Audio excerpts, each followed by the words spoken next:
Olá galera, aqui é o professor Lucas e na nossa aula de hoje a gente vai dar continuidade ao estudo das funções polinomiais. No caso agora dessa nossa aula vai ser a função polinomial de segundo grau. Vamos ver as características dela para a gente poder entender como ela se comporta no nosso plano cartesiano. E a partir dessas características a gente vai poder esboçar o gráfico da função de segundo grau que a gente esteja querendo analisar, ok? Ou querendo ver, observar. Então vamos começar aqui. Função polinomial do segundo grau. Dá-se o nome de função polinomial do segundo grau ou função quadrática, certo? A toda função que ela está definida no conjunto dos reais. E a função ela é da forma f de x igual a ax quadrado mais bx mais c, ok? Aquela mesma fórmula reduzida da equação do segundo grau, onde o a, o b e o c eles pertencem aos reais. As constantes a e c recebem o nome de coeficiente dominante. A e c são coeficiente dominante A e C são coeficiente dominante e termo independente. O A é o nosso coeficiente dominante e o C é o nosso termo independente. Vocês sabem que o A, se não existir, eu não vou ter uma equação polinomial do segundo grau. Eu já vou ter uma equação polinomial do primeiro grau. Então, por isso que ele é um coeficiente dominante. E ele também vai ter uma forte ação em como vai estar se comportando o gráfico da função polinomial do segundo grau. Certo? Beleza. Então, primeiramente, vamos verificar como é que a gente encontra os zeros da função. E quem são esses zeros da função, professor? São exatamente aqueles pontos onde a minha coordenada x ela tem um determinado valor, ela é igual a zero. Então, são aqueles pontos que estão em cima da nossa abscissa, do nosso eixo das abscissas. São a cada ponto que está em cima do eixo das abscissas. Então, vamos ver agora quantos pontos eu posso ter em cima do eixo das abscissas, que são exatamente o zero da função, em uma função do segundo grau. Vejam que isso está totalmente ligado ao discriminante. Se o meu discriminante for maior do que zero, então ela vai intersectar em dois pontos no eixo das abscissas. Agora, se o meu discriminante for igual a zero, ela vai intersectar em apenas um ponto do eixo das abscissas. Se for igual a zero, ela vai intersectar em dois zeros iguais, podem se dizer, mas vai ser o mesmo ponto, ok? E se ela for maior do que zero, meu discriminante for maior do que zero, então ele vai intersectar em dois zeros distintos, dois valores distintos. Maior do que zero vai ter dois valores distintos. Igual a zero vai ter apenas um valor, ou então dois valores iguais, certo?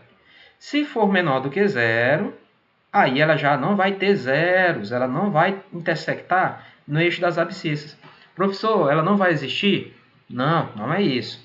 Ela vai existir. A nossa função polinomial de segundo grau vai existir. Agora, ela não vai ter zeros da função, ela não vai ter nenhum ponto intersectando no eixo das abscissas, ok? Que é o eixo x. Então, os zeros das funções eles estão exatamente ligados ao valor que o meu discriminante for assumir, se ele for positivo, negativo ou se for igual a zero, ok? Entendido isso, agora vamos ver como é que se comporta o gráfico olhando para os termos que a minha função polinomial do segundo grau vai trazer para nós, ou melhor dizendo, a nossa equação vai trazer para nós, que a gente vai poder colocar as características, observar as características desse gráfico. Primeiro, tem a ver com a concavidade, porque o gráfico da função do segundo grau ele apresenta uma concavidade, que é no formato de uma parábola. É como se a gente estivesse vendo a vogal U. Se a gente vê a vogal U, aquele formato, é exatamente o formato de uma parábola, que é exatamente o formato da equação ou da função polinomial do segundo grau. Okay? Então, a concavidade é exatamente aquela abertura que tem. Aquela abertura, ela pode estar para cima ou para baixo, a concavidade. E quem é que vai me dar essa informação de que essa concavidade esteja para cima ou para baixo? Vamos ver agora. Se meu A, o A é o coeficiente dominante, né? A gente acabou de ver que ele é o coeficiente dominante. Se esse A ele for positivo, minha concavidade vai estar para cima. Como assim, professor? Olha esses três casos. Nos três casos, eu não falei que a parábola não parece com U, só que um pouco mais aberto? essa parábola pode estar mais fechada, professor? Pode, também não pode estar mais fechada. Isso aí a gente vai ver também quem é que comanda, ela está fechada ou mais aberta, certo? Então, nesses três casos, vocês estão vendo aqui que a parábola ela está com a concavidade voltada para cima. Isso por conta do meu valor do A. Se o meu A for positivo, então minha concavidade é voltada para cima. E olhe que em cada um dos casos, o discriminante tem valores diferentes. Aqui, ó, quando o discriminante, o delta, for maior do que zero, eu tenho dois pontos, ó, dois pontos intersectando no eixo das abscissas, que é o eixo X, né? Vejam o que eu falei. Dois pontos vão intersectar no eixo das abscissas se o meu discriminante for maior do que zero. Agora, quando o meu discriminante é igual a zero, ela só vai tocar em um ponto, ó, um ponto. Ou então dois valores, mas só que são iguais. Então, do mesmo jeito, vai intersectar em um ponto, certo? Agora, se o meu discriminante for menor do que zero, aí ela já não toca, ó. Tá aqui o meu eixo das abscissas e ela não está tocando em nenhum ponto. Exatamente, ela vai ficar, no caso, acima, por esse exemplo, que o A é maior do que zero. E se o A for menor do que zero, que é a próxima parte, aí eu vou mostrar para vocês como é que ela vai ficar também. Então, vejam. Se o meu coeficiente dominante, que é o A, for maior do que zero, minha concavidade vai estar voltada para cima. E agora a gente vai ver se o A for menor do que zero. Se esse A for menor do que zero, aí minha concavidade já vai estar voltada para baixo. Professor, para cima ou para baixo, eu estou vendo que tem uma relação. Tem. Esse para cima e esse para baixo é em relação ao eixo X, o eixo que está na horizontal, que é o eixo das abscissas. Então, vocês vão sempre olhar para o eixo das abscissas, para cima ou para baixo. Não no eixo das ordenadas, não é para colocar no eixo das ordenadas. Aí não é a nossa relação que a gente está fazendo por parte do coeficiente A, certo? Então, se o coeficiente, voltando, né? Se o coeficiente A for menor do que zero, eu tenho esses três casos aqui para vocês, que minha concavidade vai estar voltada para baixo. Vejam que também, aqui em cada um deles, o discriminante é diferente, ó. Aqui, eu tenho dois valores para x, quando o meu discriminante for maior do que zero. Aqui eu tenho só um valor para x, quando o meu discriminante for igual a zero. E aqui eu não tenho nenhum valor que vai estar intersectando o eixo x, ó, porque o meu discriminante é menor do que zero. Então, o coeficiente A já vai indicar a concavidade do meu gráfico e o discriminante vai indicar a quantidade de zeros da função que ela vai existir. E os zeros da função são exatamente os pontos que vai intersectar no eixo das abscissas. Então, já temos duas informações para poder construir o nosso gráfico da função polinomial do segundo grau. Intersecção com o eixo das ordenadas. Aqui a gente já vai levar em consideração um termozinho bem conhecido da gente, que é o termo independente, que é aquele valor que ele não está acompanhado da variável x, ok? Que não está acompanhado de variável. Lá na nossa equação nós temos o termo independente, que é o valor de c, do coeficiente c, e ele é que vai indicar exatamente o ponto onde a nossa curva do nosso gráfico vai intersectar no eixo das ordenadas, que é na vertical. Agora já estamos olhando para a vertical, né? O único ponto onde o gráfico vai intersectar na vertical vai ser o ponto que está com a coordenada do valor c, do termo independente. Vejam os nossos dois gráficos que a gente tem aqui no nosso canto, né? Ó, aqui nós temos o valor de c e aqui nós temos os valores de x. Então, aqui o delta era maior do que zero. O A é maior do que zero também, porque a concavidade está para cima, né?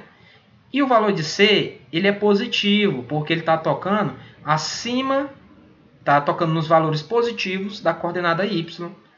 Já no segundo, o valor de C é negativo, ó, porque ele está tocando nos valores negativos de y. E a minha concavidade está para baixo, então meu A é negativo. E eu não estou intersectando em nenhum ponto do eixo das abscissas. Então, o meu delta é menor do que zero. Vejam que apenas analisando o gráfico, eu consegui tirar informações dele, de como é que estaria aparecendo a minha função polinomial de segundo grau. Certo? Tem mais um ponto, que é a coordenada do vértice da parábola. O vértice da parábola, vamos pegar desses dois exemplos que eu tenho aqui em cima, para poder mostrar primeiramente para vocês. O vértice é esse ponto bem aqui, ó. Ou o ponto mais baixo, o que a gente chama de o ponto mais baixo, né? Que é o ponto onde a curva ela se altera e ela sai de decrescente para crescente. Ou então de crescente para decrescente. O vértice é o ponto que inflexiona essa curva do meu gráfico, passando de decrescente para crescente ou de crescente para decrescente. Então, aquele ponto onde tem essa curvatura é o meu vértice da parábola. E tem como eu encontrar esse vértice da parábola. Eu tenho duas formulazinhas básicas que eu posso encontrar as coordenadas daquele ponto, porque a gente sabe que o ponto ele tem duas coordenadas, x e y. Então, eu tenho como encontrar exatamente as coordenadas daquele ponto. Como é que eu consegui encontrar, professor? O x do vértice, que é a coordenada x, para aquele ponto, eu posso encontrar utilizando apenas essa formulazinha, menos b sobre 2a. Eu vou ter a minha equação polinomial do segundo grau. Então, eu vou ter os meus valores de b e de a. Logo, eu vou só substituir nessa fórmula que vou encontrar exatamente a coordenada do x do vértice. E no y do vértice, também eu tenho uma formulazinha, que é exatamente menos o discriminante sobre 4a. Então, resolvo o meu discriminante, divido por 4 vezes o valor do coeficiente a, isso tudo sendo negativo, né? Ou talvez, dependendo do valor que o meu discriminante assoma, vai ter um valor positivo, ou dependendo do valor de a também. E aí eu vou ter a coordenada do y do vértice. Juntando essas duas, eu vou ter exatamente as coordenadas do meu ponto do vértice da parábola.